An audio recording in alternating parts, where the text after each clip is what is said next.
ఏపీలో ఇప్పుడు సామాజిక సమీకరణాల లక్ష్యంగా జాబితా రూపకల్పన జరిగినట్లు స్పష్టమవుతుంది. తాజా జాబితాలో పలువురికి స్థానచలనం జరిగింది.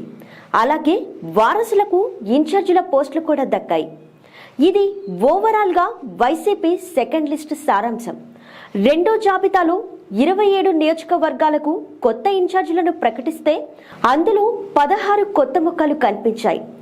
వీళ్లలో 5 సిట్టింగ్ ఎమ్మెల్యేలు వారసులో ఉన్నారు. తిరుపతి సిట్టింగ్ ఎమ్మెల్యే భూమన కరుణాకర్ రెడ్డి స్థానంలో అతని కుమారుడు అభినయ్ రెడ్డిని ఇన్ఛార్జిగా ప్రకటించింది.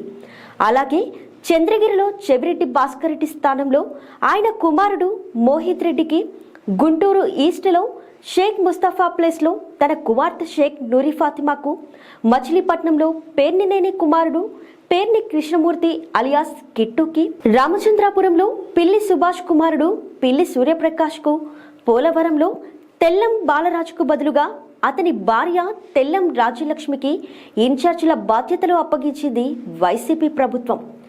ఈ 6 కాకుండా మరో 10 మంది కొత్త వాళ్ళు ఉన్నారు.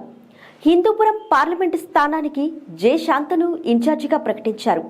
అలాగే రాజం, అనకాపల్లి, పి గన్నవరం, జగ్గంపేట, కదిరి, ఎర్రగొండపాలెం, ఎమిగనూరు, పాడేరు, విజయవాడ వెస్ట్ నియోజకవర్గాలలో కూడా కొత్త ముఖాలు తెరపైకి వచ్చాయి.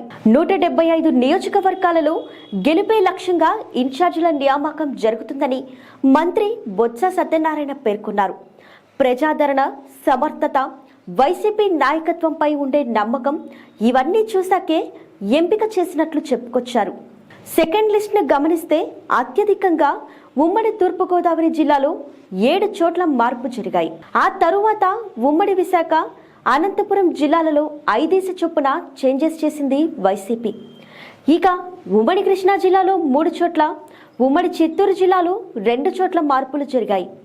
అలాగే శ్రీకాకుళం, ప్రకాశం, కర్నూలు, గుంటూరు, పశ్చిమ గోదావరి జిల్లాలలో ఒక్కొక్కటి చొప్పున ఇన్ఛార్జీలను మార్చింది వైసీపీ ప్రభుత్వం. ఇలా వైసీపీ ప్రభుత్వం ఇన్ఛార్జీల స్థానాచలనం చేస్తూ మరి గెలుపు ఏ దిశగా వెళ్తుందో వేచి చూడాల్సిందే.